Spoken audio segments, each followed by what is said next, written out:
warahmatullahi wabarakatuh. Alhamdulillahirabbil alamin. Assalatu wassalamu ala asyrafil anbiya'i wal mursalin sayyidina wa maulana Muhammadin wa ala alihi wa sahbihi ajma'in, amma ba'd. Pertama-tama marilah kita panjatkan puja dan puji syukur kehadirat Allah Subhanahu wa taala yang telah melimpahkan rahmat serta hidayahnya kepada kita sehingga kita tetap diberi kesehatan. Tak lupa sholawat serta salam kita panjatkan kepada junjungan kita Nabi besar Muhammad sallallahu alaihi wasallam yang telah membimbing kita dari zaman jahiliyah menuju zaman yang terang benderang, yakni ad-dinul Islam. Di sini Ustazah Iza akan sedikit bercerita tentang kisah Nabi Yunus. Sebagai manusia, kita dilengkapi oleh Allah dengan kemampuan untuk berkehendak. Namun, seringkali nafsu lebih besar daripada logika, sehingga kita tidak berpikir matang sebelum bertindak, dan akhirnya penyesalan pun datang.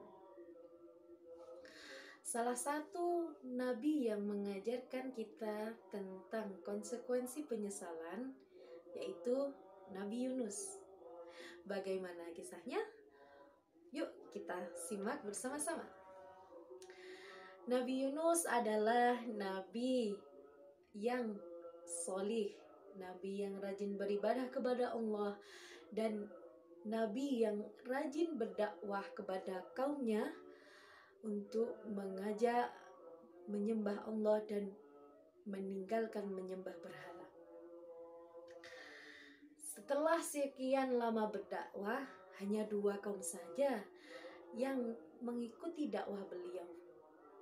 Dalam dakwahnya, Nabi Yunus pun berkata kepada kaumnya, jika dalam 40 hari tidak ada yang mau beriman kepada Allah, maka Allah akan mengadab mereka.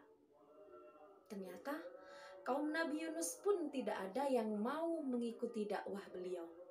Bahkan mereka pun menunggu azab tersebut. Karena tidak ada yang mau mengikuti dakwah beliau, akhirnya Nabi Yunus meninggalkan kaumnya. Kemudian setelah 40 hari di tempat kaum Nabi Yunus tadi, muncullah awan gelap di pagi hari, lalu pada siang hari mereka melihat awan merah bagaikan api jatuh dari langit. Karena keadaan yang membahayakan, dengan adanya awan merah bagaikan api tersebut, para kaum Nabi Yunus pun berbondong-bondong untuk memanggil beliau, memanggil Nabi Yunus. Tapi apa? Kaumnya tidak menemukan keberadaan Nabi Yunus. Nah, karena kejadian tersebut, para kaum Nabi Yunus pun akhirnya mau bertaubat dan beriman kepada Allah Subhanahu wa taala. Nah, Nabi Yunus yang keluar dari kampungnya tadi tidak tahu harus kemana. Dan akhirnya dia pun terus berjalan sehingga menemui laut. Dia ikut masuk ke dalam salah satu perahu. Nah, pada saat di tengah laut, kapal yang ditumpangi oleh Nabi Yunus pun kehilangan arah. Karena banyaknya muatan yang ada di dalam kapal tersebut. Dan nahkoda pun membuat keputusan dengan melakukan undian. Nah, setelah diadakan undian sebanyak 3 kali, selalu nama Nabi Yunus pun yang keluar. Akhirnya terpaksa Nabi Yunus pun yang dimasukkan ke laut. Di samping itu, Allah pun sudah memerintahkan seekor paus untuk menelan Nabi Yunus. Nah, ketika Nabi Yunus sudah berada di dalam perut paus, Nabi Yunus pun tersadar. Nabi Yunus pun tersadar akan kesalahannya tadi, meninggalkan kaumnya. Di saat itulah Nabi Yunus pun bertaubat, berdoa kepada Allah sebagai berikut.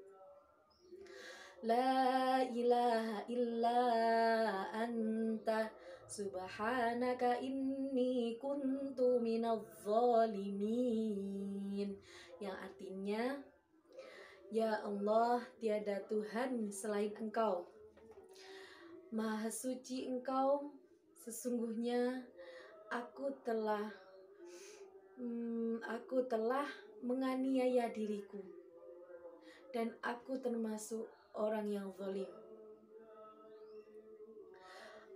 Allah pun mendengar doa dari Nabi Yunus tadi dan mengampuni segala dosa-dosa beliau.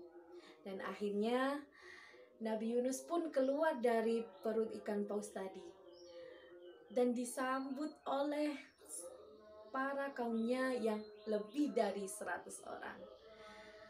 Maka dari itu Allah pun memberikan kemakmuran dan kesejahteraan kepada Nabi Yunus dan kaumnya. Demikian dari Ustazah Isa. Semoga dari kisah Nabi Yunus tadi kita semua menjadi bertakwa kepada Allah Subhanahu wa taala. Wallahul muwafiq ila aqwamit thariq. Assalamualaikum warahmatullahi wabarakatuh.